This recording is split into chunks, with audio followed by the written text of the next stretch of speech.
Dun. All right, man. I ain't even gonna waste no time, man. What up? What up? What up? What up? What up? It's Camp from the Port Show. Hold up. Welcome back. It's Camp from the Port Show, where every sound has a story. Night two. So we doing this a little early, man. I'm going to treat myself to a cloud. But before that, we want to talk about this music. I told you I'd give you the content you shall get. Listen, this right here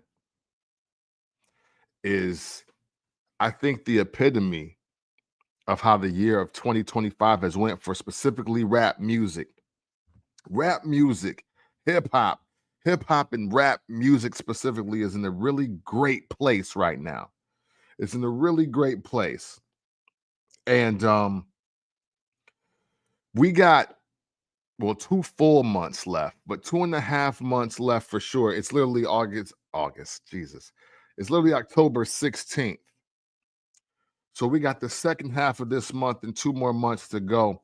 But man, listen, easily, there are 15 to 20 rap albums I feel that you needed to hear before you can say anything derogatory about rap music, about hip hop present day, and about what you can hear or not hear in the world today. And that's a beautiful thing. And I'm not gonna let nostalgia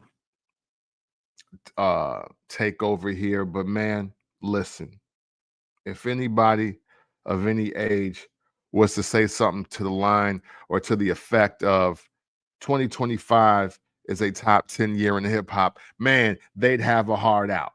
They'd have a hard out because obviously, you got like 87, right? And then you got 94, 96, 98. People sleep on the year 2000 and also the year 2005. And you could even argue 2012 was a pretty great year because that was 2012 was Dreams and Nightmares. It was Good Kid, Mad City. It was Life is Good by Nas. And there were some other joints in there too as well. I want to say 2013, also a really good year. 2015, better year than people think. So, and now we have 2025. And I know I skipped ahead there a lot, but everything has been kind of hit or miss for the better part of the decade, depending on what you like. That's not to say that dope albums have not dropped every year. I am in that frame of mind. And that frame of mind being that every year at least 5 dope albums in rap music have dropped. So I am on record for saying that. But 2025 has proven to be something very special, like more special than normal. And the 2 albums I'm going to talk about today are proof positive of that. And we're going to get right into it. First of all, Legendary Traxster, the Legendary Traxster, Lambs. This is probably the most unexpected dope album for me this entire year of 2025. And I want to shout my guy Clyde out because Clyde is the one that told me to even check this album out. I had no idea this was out. For some reason, even with as much rap music as I listen to, and as much Chicago music as I listen to, Tidal did not even recommend this album to me. It did not. But I'm telling y'all right now, you need to listen to the Legendary Traxster Lambs album. And I'll get to the reasons why in a second here. But this is another one of those albums. So the best way I can describe this is If you are one of those people that are constantly saying, "Oh man, ain't no good rap music out, ain't no good hip hop out, everybody trash, everybody mid, ain't nobody really rapping about nothing, ain't nobody really talking about nothing that I'm feeling. There's nothing for the older people that still love hip hop and still want to listen to rap music." You got to shut the F up, because Lambs, bro, this album is fire. This is a really dope album. This is the album for the old heads and the backpackers, for sure, for sure. Uh-oh. My dog Garrett, what you know about Mobb Deep, son? What up, son? Yo, we're going to get to Mobb Deep in a second. But we're going to talk about Lambs here real quick. Man, listen.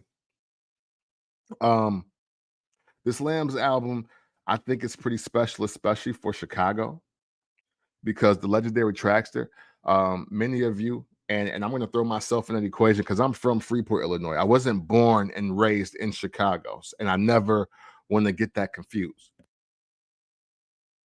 So for me, the Legendary Traxster has only been a producer for me. I know him specifically from Twista's album, the Traxster, before Adrenaline Rush comes on. So I thought he was kind of in the same lane as No ID. When I think of OG hip hop, OG rap music, and two of the architects of sound of what is Chicago, I think the Legendary Traxster and I think No ID. This album for me is an education, because I had no idea that Traxster, one, rapped at all and put out rap projects, and I also didn't know that he rapped this damn well from start to finish on this album. So, man, I was surprised to hear how great Lamb sounded, and shout to Clyde again, because again, without him, I wouldn't have been put onto this album. So it's only right that now that I've listened to it a few times, that I put y'all onto it as well. Again, if you just want to get some good rap music in your system, this is what you got to be paying attention to. You dig what I'm saying? So I want to start off by just I'm going to pose a question. I'm going to get back to it, right? And I want Chicago to answer this. So whenever you are here and whenever you decide to watch this video, if you're from Chicago, I want you to answer this. Riddle me this, if you will. Is early Kanye West, so like mixtape Kanye into I think it's with the Go Boys, into College Dropout, is that early Kanye sound, the early College Dropout sound, actually the original Legendary Traxster sound? And I say that because there's certain pockets and certain flows that he's in. There's even certain beat selections that he's in that it makes me feel that this is one of the people that Kanye was inspired by. Now, Kanye West is always quick to say how he was inspired by Jay and Cameron, how Mace was his favorite rapper, and he loved Nas. And cool, because that's the majority of people in hip hop, right? But what about the people in the actual city? The one thing that I've always been kind of, I guess, indifferent about is the fact that there aren't many Chicago artists that say they were inspired by other Chicago artists. Now, that could be because not too many people have made it to great heights within Chicago. You know, even Common's first album, Can I Borrow a Dollar? It sounds more like Das Effects. It sounds more like very early 90s abstract kind of hip hop out of New York with like the wordplay and all of that, right? But I do want to hear about how Chicago artists inspire other Chicago artists, because I think that's important as we develop sound and as we develop culture. Like, this is something that I think you always have to give Chief Keef props for, whether you love the music or not. At least the drill music wave that King Louie and Chief Keef, Young Chop, and Reese all started.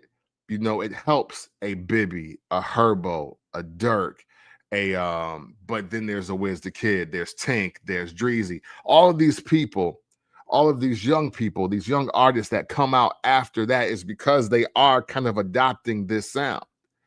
And you don't really hear that much unity in the sound before that. There's like people that rap like Twista and Do or Die, and then there's everybody else. But yet nobody seems to be inspired by anybody. And I just don't believe that. So for everybody that's out there in Chicago, if you're from Chicago, if you know just more about Chicago hip hop at the core essence of it more than I do, then I want you to answer this question. Is the early Kanye sound actually a byproduct of the legendary Traxster sound? So let's get into this album, Lambs, shall we? So this album starts off really dope. And if you had no idea who the legendary Traxster was, this is one of those times where you get up to speed like asaptually, right? Because it's called, it starts off with the title, well, not the title track. The title track was obviously called Lambs. But Once Upon a Time is how we start the album. And this album starts with a storytelling song. And the story is of how the legendary Traxster almost dies before he's even born. And he's telling the story about his mom and his dad, and how his dad was basically just kind of like, just hustling, trying to eat, trying to feed his family and his wife and their soon to be born child. And his mother ends up getting a gun pointed to her head. And the man is pleading for the guy to not blow out his girl's brains, right? And the baby that she's pregnant with is the legendary Traxster. And boy, does that even in itself. And he even admits he's not even telling the whole story in the details that it needs to be told, but just from the story that he's telling in this record, it's like, damn, you don't even understand what he means to Chicago, present day. And boy, what a loss that becomes if we never even get the legendary Traxster in just the beginning. Like, let alone like just not even as a producer, but just as a human being in the ecosystem that is Chicago's music scene. That's a very powerful way to start off an album. And then he just follows it up with just like heat. Like, hey, yo, now that I'm alive, let's get to it. Let me show you why I'm super nice. Let me show you why I'm super dope. And I put this whole album together by myself. So you get the rest of that. Listen, there's so many songs that I can talk to, and we won't go track for track because I really want y'all to really dig into this album. It's short though. I will say it's short. It's 14 tracks, only 32 minutes and 7 seconds. But man, is it fire. The Rain Remains is dope. Silence of the Lambs, that's kind of the title track. But it's another dope joint. But listen, my favorite joint on here is The Code. And it's The Code because I'm a big Nas fan. And The Code feels like it could have been on It Was Written. It feels like a byproduct of the Nas Escobar mafioso era of like rap. Like when like if you think about Affirmative Action, if you think about Biggie's What's Beef, if you think about the entire Cuban Link album by Raekwon, it's really in that kind of vein. And I just love that. It also sounds like it could have been a track off the Firm album. You know what I'm saying? And that's just greatness. That's greatness at its finest. And then there's a pocket. This album hits a ill stride, starting with The Code, which is track 8, to literally the end. So track 8 to 14, there's really no misses at all, but the flow of this album goes insane. Because the next song, which is another one of my favorite ones, is called Bitches. And it's not what you think, right? It's not. And so for everybody that wants to get in their feminist bag super heavy, you got to slow down because that ain't what this is. This is literally just a play on the word, a play on the word bitches, and it's males, it's females, it's behavior, it's attitude, all of it, and he sums it up in a very dope series of lyrics and raps. I think it's super dope.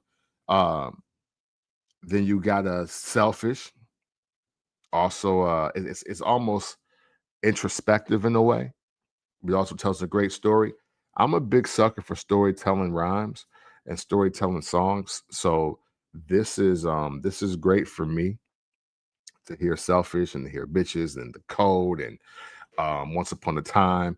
Chevy with sounds, also a really dope record. Just you know, the legendary tracks are going back into a time of what he always just wanted, you know, and usually, especially as young men, the first thing you want is like the dope ride with the ill sounds in it. You know what I mean? And that's what that song is. That's what the premise of the song is, and how he rhymes on there. Again, a lot of this is very Kanye-ish on the production and in the rhyming. But again, for everybody that may have just started listening to hip hop in the last 20 years or so, the Legendary Tractor has been out since the early 90s. And I'm talking like 93. So way before Kanye West sold his first beat to the Rockefeller team in any capacity. The Legendary Traxster was out here doing this damn thing. So please, when I say that, when I make any kind of comparisons to Kanye and the Legendary Traxster, don't ever think that I personally am saying that the Legendary Traxster sounds like Kanye West. I am not doing that. I will always respect the architects from any city and from any genre. And it's great to be inspired, but definitely don't think he ever stole. Don't ever think that. Grammy night. Grammy night is great because it's something that I love about a lot of rap music. And that's just rapping about being dope. You know what I mean?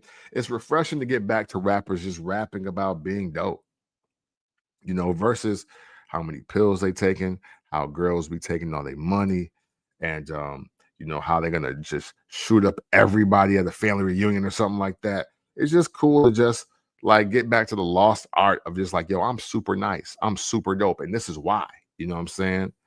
You know what happened to I'm ill and the girlies be on my jock. You know what I mean? Like, why don't we do that more? Just rap about being just super dope. And there's some great moments on this album. Yes, hey, shouted you out twice already, my brother. Thank you. Thank you, Clyde, for recommending this album. I've listened to it 4 or 5 times. It is heat. It is too short. All right. But this is a really dope album. Again, say to anybody, again, if you're complaining about rap music this year, you ain't been listening enough. You just ain't been listening enough. And dare I say, this Lambs album can easily be in anybody's top 10 of rap albums of this year, no matter what kind of rap music you are into. Because it just rides. You can just ride. You might learn a little something. You're going to hear some great storytelling. You're going to hear some dope lyrics. You're going to hear phenomenal production. Matter of fact, Clyde, since you on here, I got this question. I had it at the front of the show, but since I know you popped on, I'm going to ask you. Is early Kanye, I think it was with the Go Getters, I think that was the name, and College Dropout Kanye, is that early Kanye, circa late 90s into early 2000s, is that Kanye directly inspired by the Legendary Traxster? Because Kanye, as far as I've seen, he's never really given credit to anybody in Chicago for inspiring him. And I don't know why that is. But as I listened to this album, the more I listened to it, it felt like, so yeah, this Kanye daddy type stuff, right? Like, there we go. There we go. That's all we need right there. And I will take your word for it. Again, I'm from Freeport, Illinois. I did not get into Chicago music deep until like late 90s, early 2000s when I moved to the area.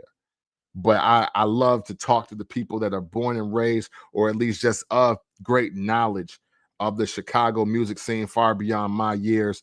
Even if we're the same age or I'm older than you, younger than you, whatever, because I know firsthand how it's just different to see the music from, byproduct or by way of your city or your state or the internet or television. But when you actually live in a city, you hear the sounds and you're being exposed to the sounds and the artists and the people, it just hits different. I implore everybody, no matter where you are in the world, if you love music from a certain city or a certain region, go visit it. And you should be gaining another greater appreciation for it.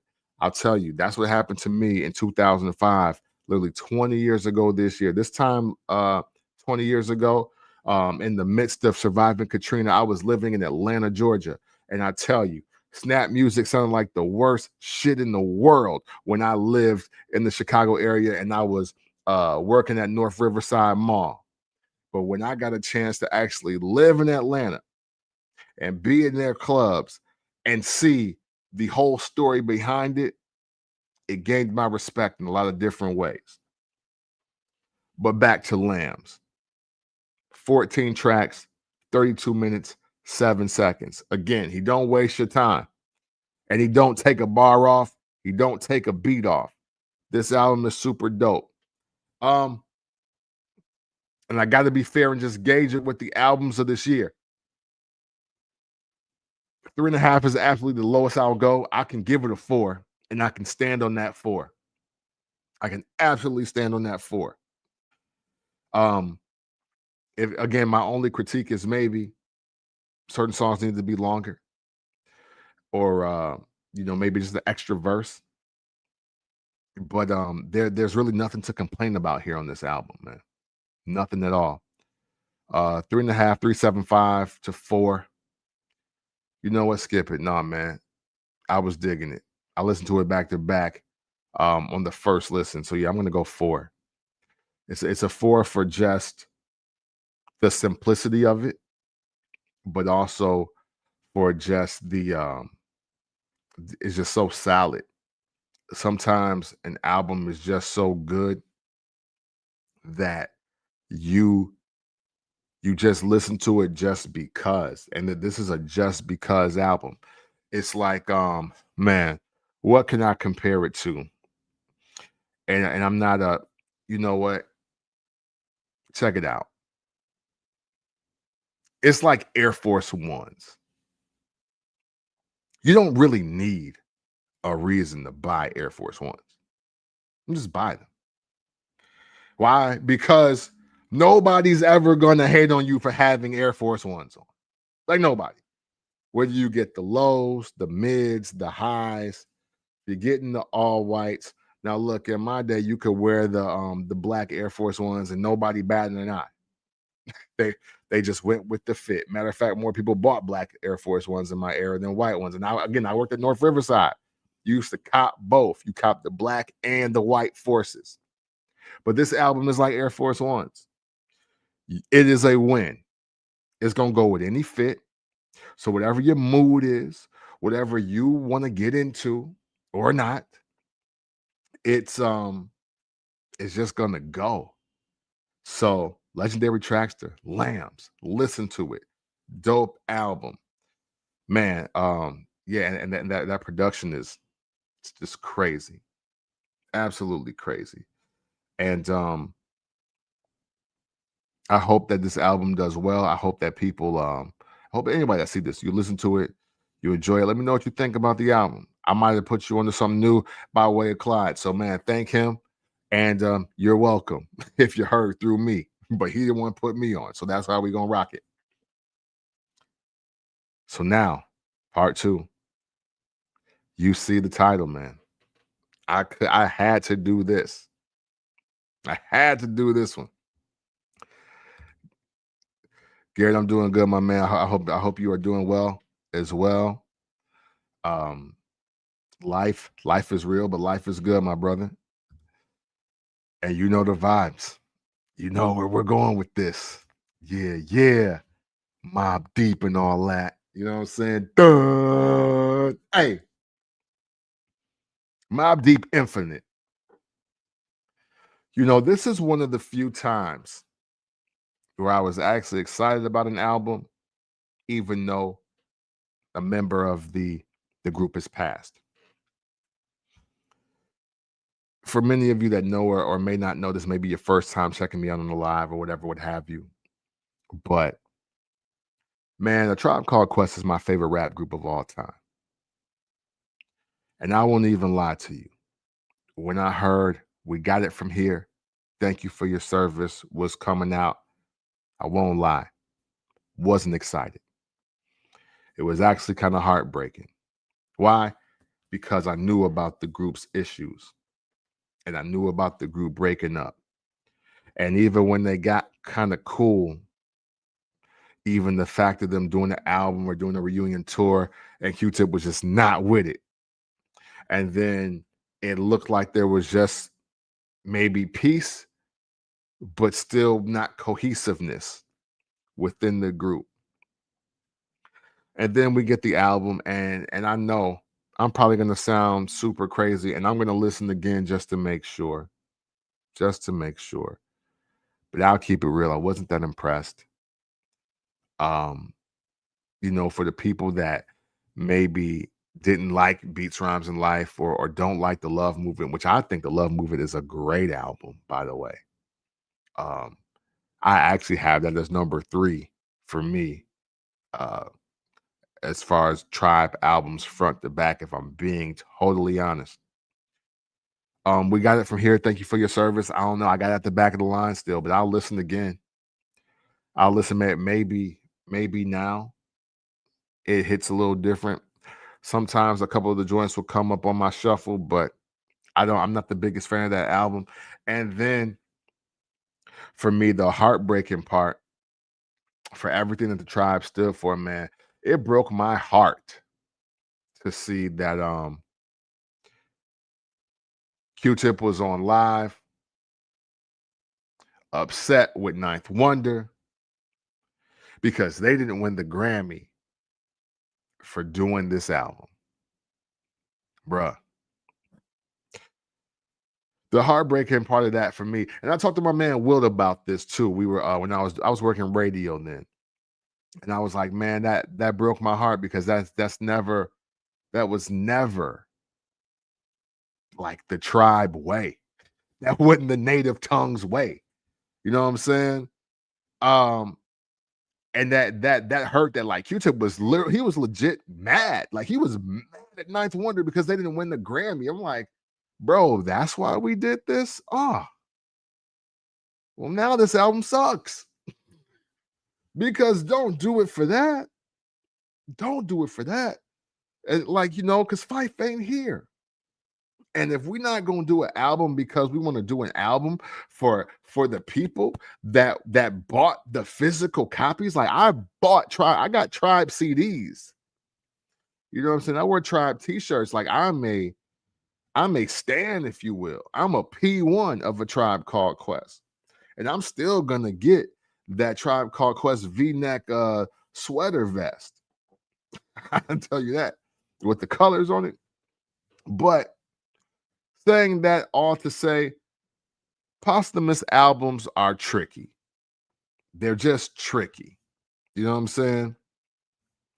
Somebody feel me out there, man. I appreciate that. Yeah, I'm just like, why, and why now? Like, don't do it when Fife is gone, man. We needed that when he was here. But and then when you see the doc, oh, ugh. I digress though, man. I digress though. Posthumous albums are always tricky. On one hand, you do want to hear from an artist that's gone too soon, especially if he's one of your favorite artists, he or she, you know. And nostalgia and memories, they make you want to hear just anything, you know, just oh man, well, it's a new verse, ooh, it's a new this or that. Well, that's great, you know. I was such a Biggie fan that I wanted to hear Born Again because in my little world, I never heard Dead Wrong. I never heard Who Shot You. I didn't hear a lot of the verses on that album. But then when they remade Keep Your Hands High with Redman and Method Man, when I loved the Tracy Lee version from the Many Faces album more, I begin to get a little upset. Because don't change the memories I already have. Just move forward with the new material. The other hand, though, of posthumous albums is that a lot of times it's a money grab, you know, and it may be full of the mid pack or worse, or worse. And it could be full of verses and ideas and concepts that the artist never wanted to put out because you run the risk of that as well. But thank God that ain't this album, all right? That ain't what we got from Mobb Deep. You know what I'm saying? That's not what we got. Yes, Jones, as I welcome you in, sir, the Biggie duets was garbage. However, I will say I do like the flip that they did with Big Pun, Fat Joe, and Freeway. I did like that joint. That is the only one that I literally went to download off of LimeWire and kept. All right. Yeah, I wasn't gonna buy Biggie duet. Sorry. When you live the era, it's just different.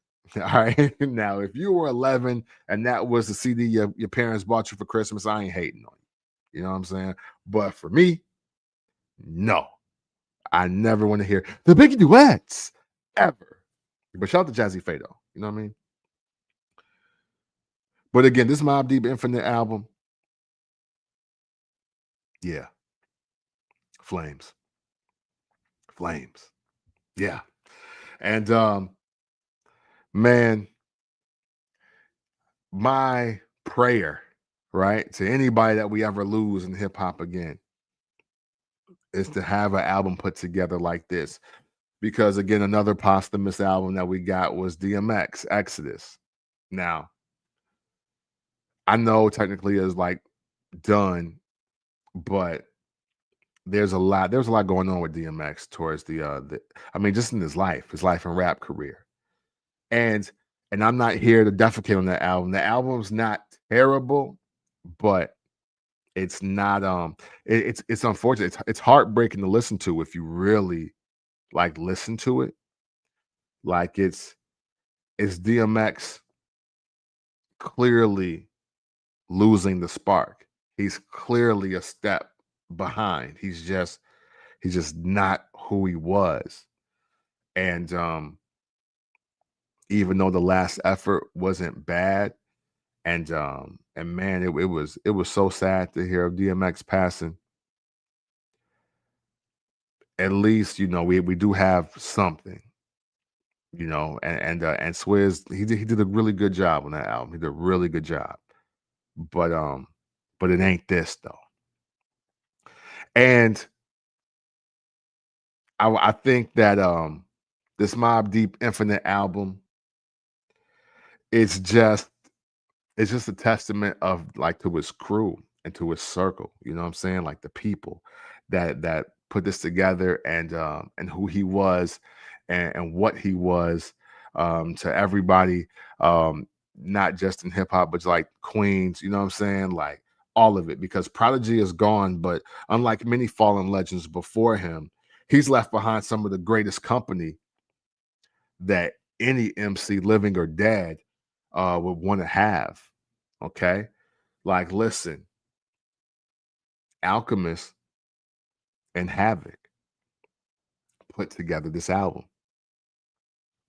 And I don't know where you've been the last 30 years, but I'm going to tell you something in case you were unaware. If Havoc or Alchemist are producing your music is in great hands.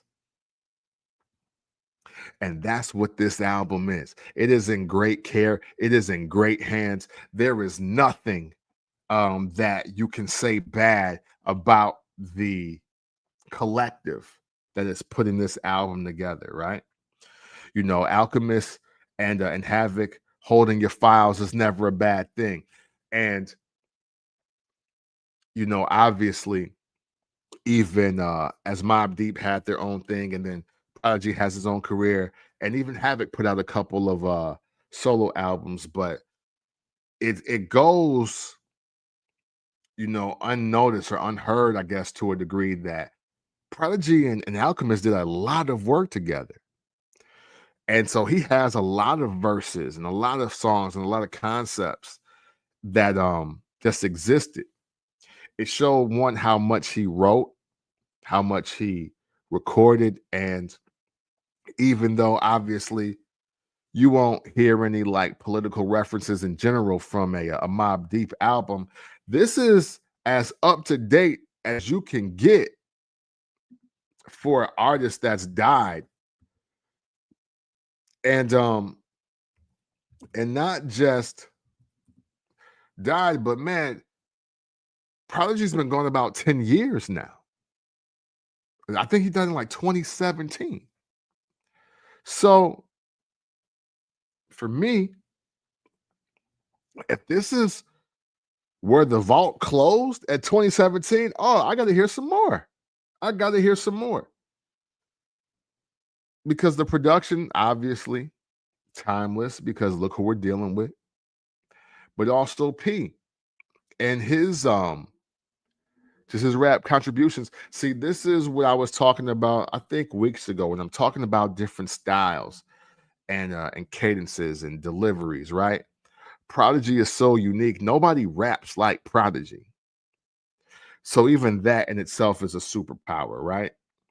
It's a superpower in the aspect of you can put his flow, and you literally have had the opportunity to. You can place it in any decade and it's going to work.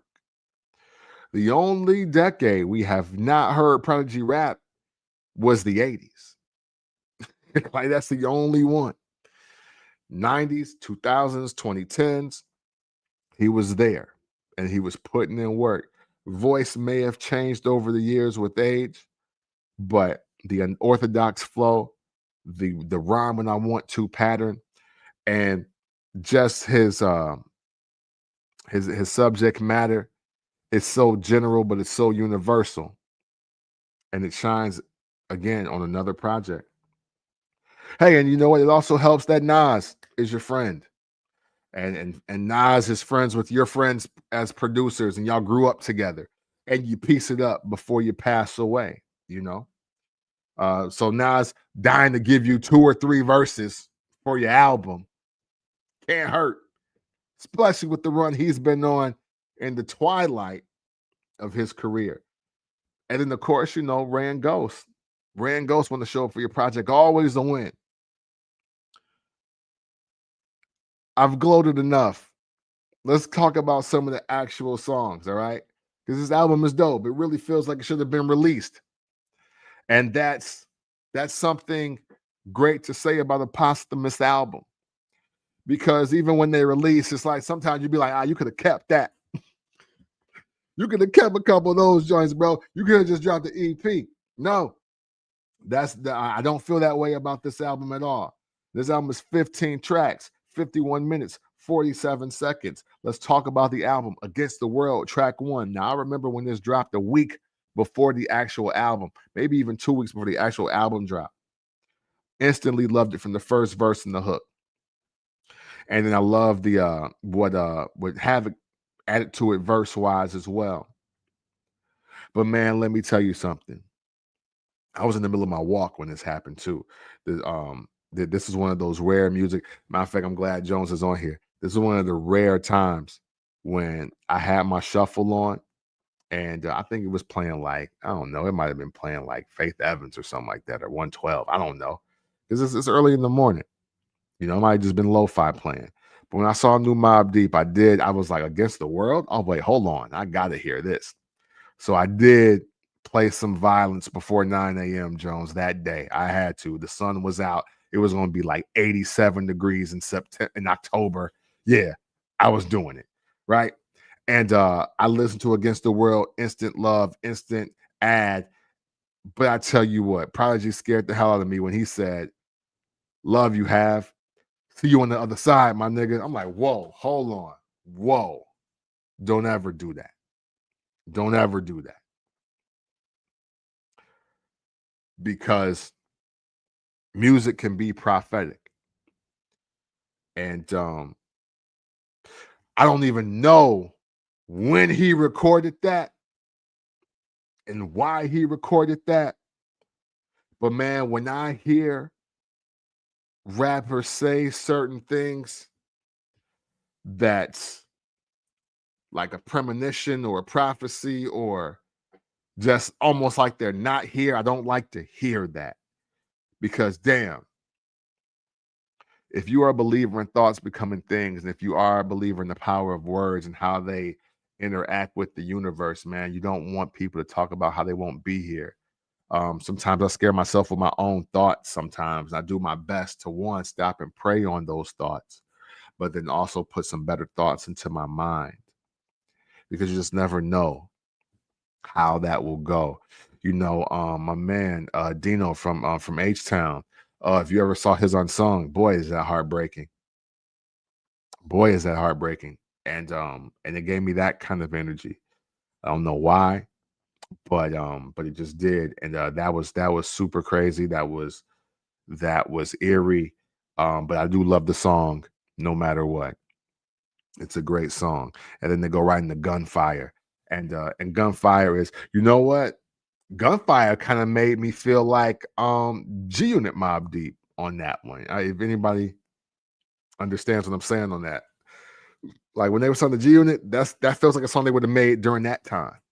So that was interesting. Um, listen, one of my favorite joints to me were the album. Don't get me wrong, I love Against the World, right?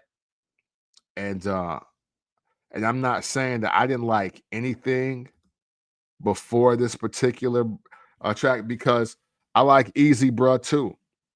Matter of fact, no, let me. I can't. I had to click on the track list. I'm not even gonna say that. I was gonna say that the M, the O, the B was where this album really starts for me, but that's total disrespect. That's total disrespect, because I love Easy Bruh, and then Look at Me with the Clips comes on. And listen, man, if you were ever in disarray, if you were ever unsure about who the number one rap group of 2025 is, duo or group, I don't care. It's Clips. Okay, that's the answer. It's Clips. They still got the rap album of the year to me. Their features are incredible this year. This is another one of those. Push is on a new level, but Malice is back. Malice may have the best return of any rapper ever in my life. I don't know any other rappers, and y'all can start the argument for me, but I don't know a rapper. Even though he did put out some gospel rap, some inspirational raps.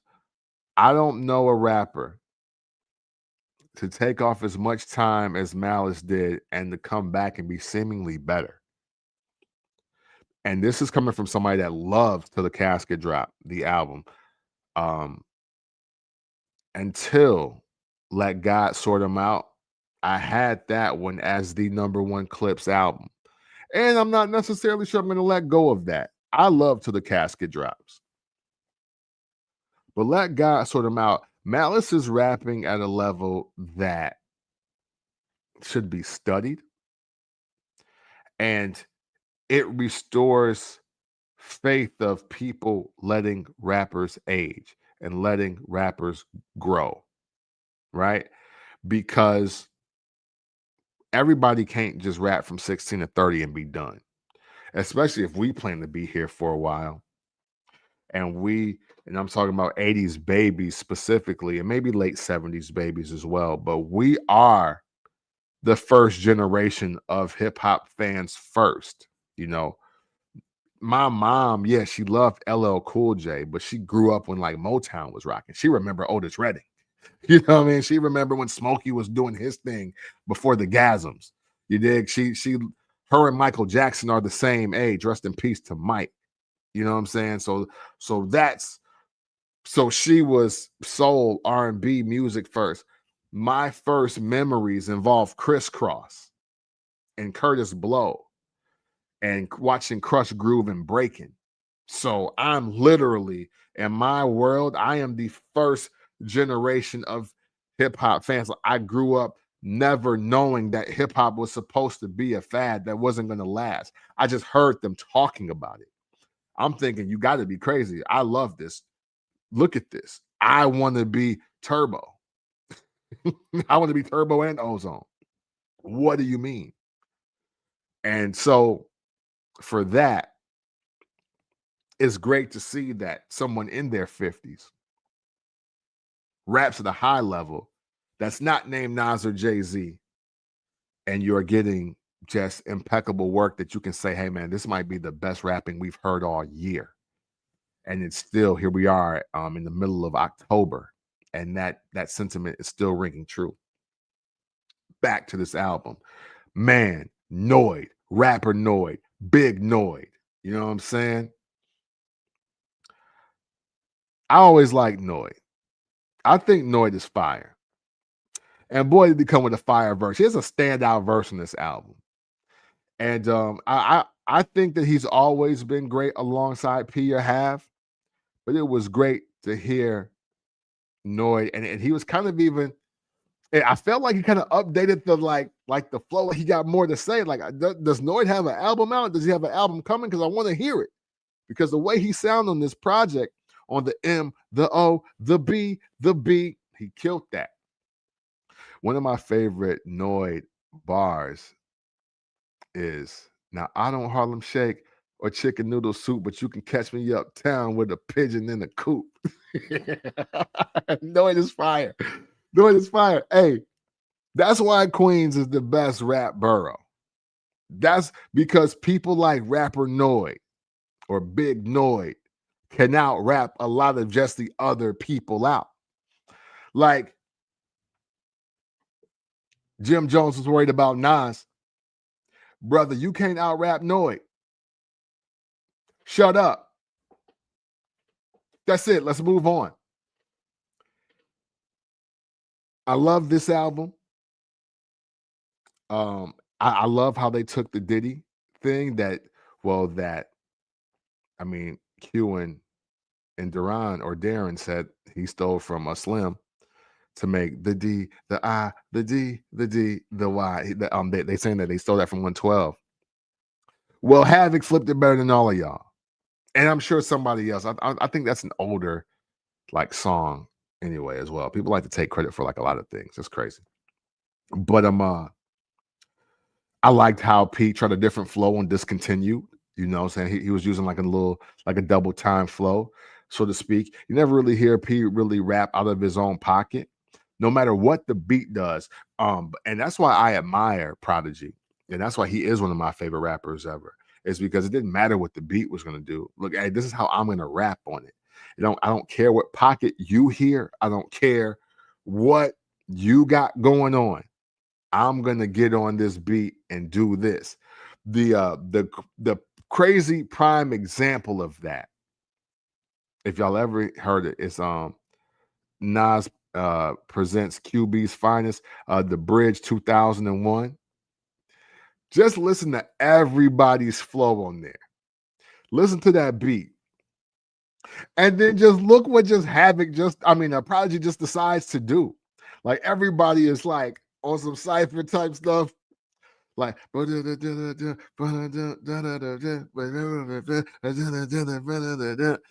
then here come Prodigy. Oh, me and my dogs coming through. On the bands, you get pain, get ranked on. We beat the snum. I was just like, hey, but this is what makes him incredible. This is what makes him great because, yeah, Let Cormega, Nature, uh, uh, what's my man Sean? Bar Sean? No, that's Nation, I think. Nation the Millennium Thug or something like that. MC Shan, Nas, everybody do y'all flow. But yeah, this is what I'm gonna do to the beat. So it was refreshing to hear, even in the afterlife, even if you will, that he's using an entirely different flow that you don't even know him for using, let alone using a different flow in general on a song. But that was cool to hear. My era. Let me tell you why my era is so big for those of you that don't know. Prodigy shouting out Jay-Z. That's a big deal. That's an extremely big deal for Prodigy to shout out Jay-Z. If you live the era, you know exactly why.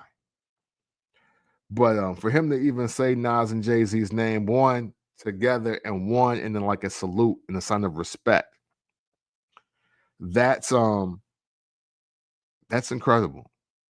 That's incredible. And excuse me, Pour the Henny with Nas. Now Nas is on the song. Nas is on this album 3 times. But Pour the Henny is my favorite joint that he is on. And that's not to say that Love the Way is not a dope record, because it is. And and Down for You, that's because it's 2 different songs. And Nas did switch his verse up. And so I love that he literally gave him he technically gave him 2 and 3/4 verses, but he gave new verses. And that's what's dope. But Pour the Henny, man, that's the sound that I love to hear from Nas and Mobb Deep. That's just what I want to hear from them every single time. Um, if you've heard the setup, if you've heard Live Nigga Rap, if you heard Eye for an Eye, if you heard It's Mine, there's so other many joints and out, then you understand why Pour the Henny is just a great installment. Another piece to the time capsule that is Nas and Mobb Deep. They are my favorite trio in rap. If I had to put 3 rappers together, P, Have, and Nas, yeah, I think that tandem is close to unbeatable. But also, I can't lie, I love Nas and Raekwon together.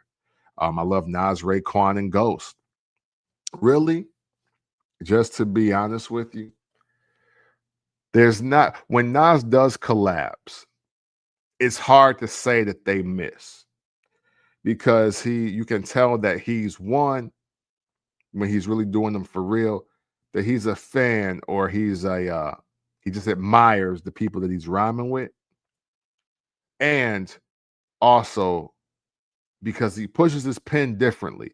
He pushes his pen differently when Raekwon is there and Ghostface is there and when Havoc is there and when P is there. Like, he just pushes his pen differently.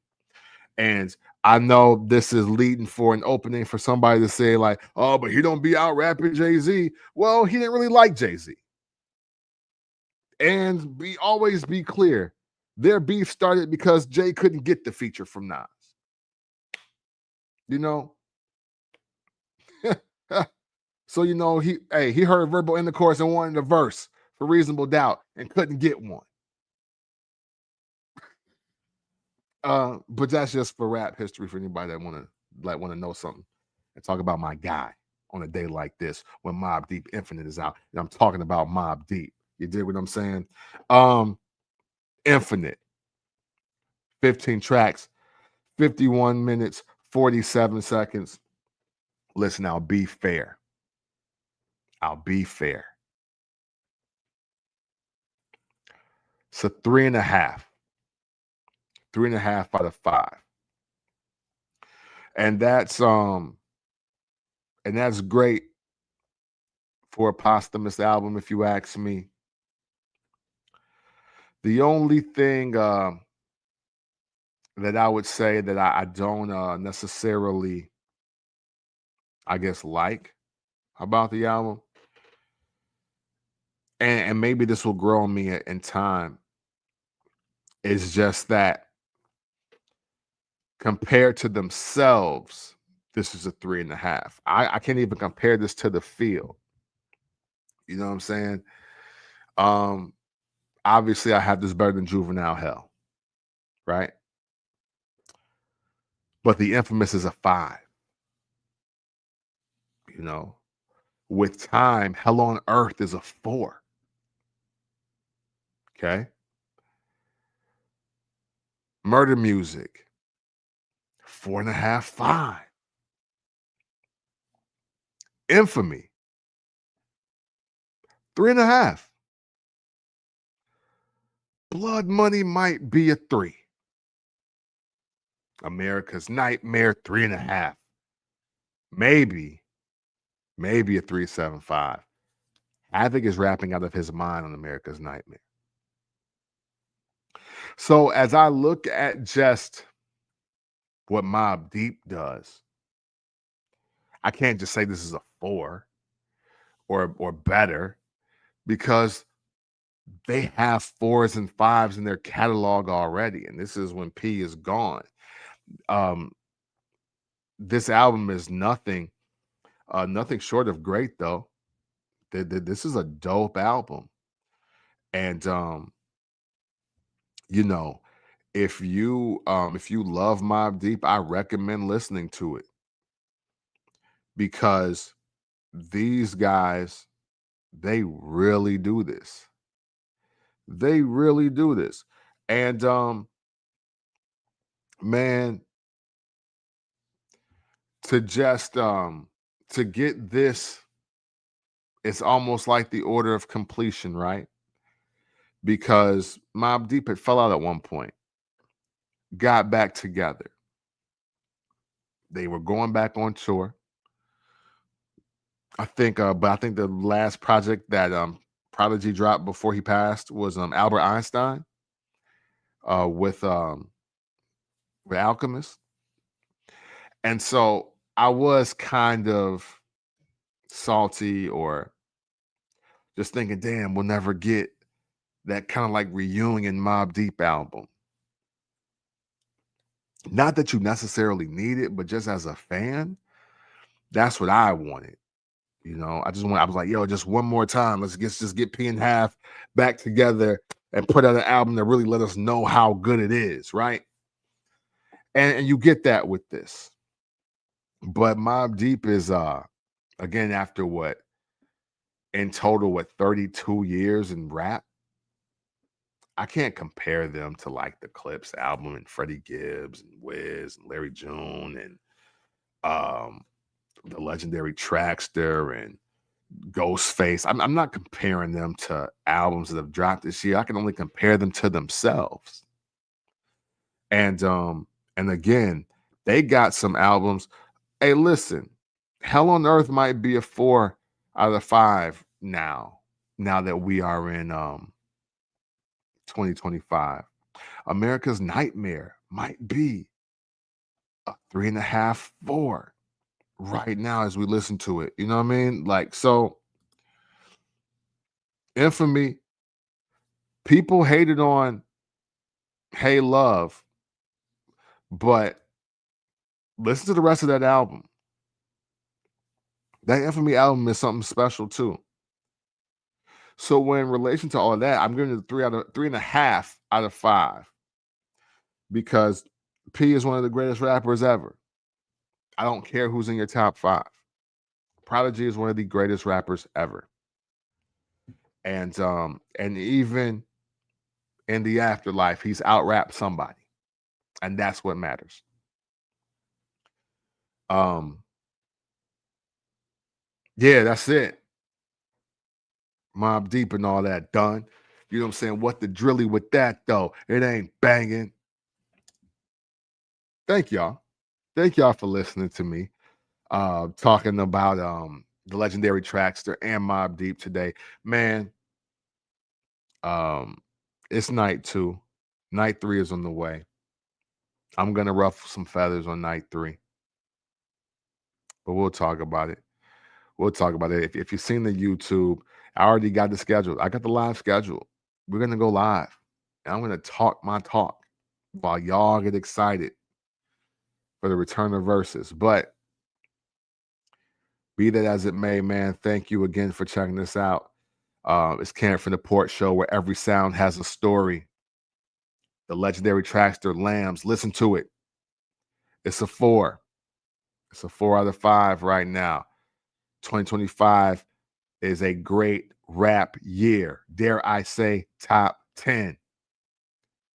Mobb Deep, Infinite. 3.5 out of 5. But that's comparing Mobb Deep to Mobb Deep, because they don't need to be compared to nobody else at this stage in the game. Listen to it.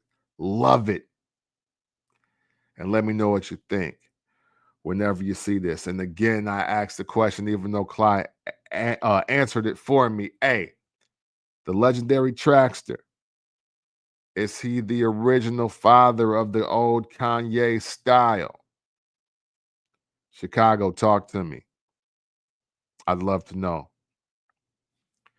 Again, I say I appreciate you for checking out tonight's live. We will be back tomorrow with this Friday night live. And I will be here. So I hope you are here as we talk some more hip hop. All right. Thank you, thank you, thank you. Extreme gratitude and appreciation for you. And know that always and consensually, it's love.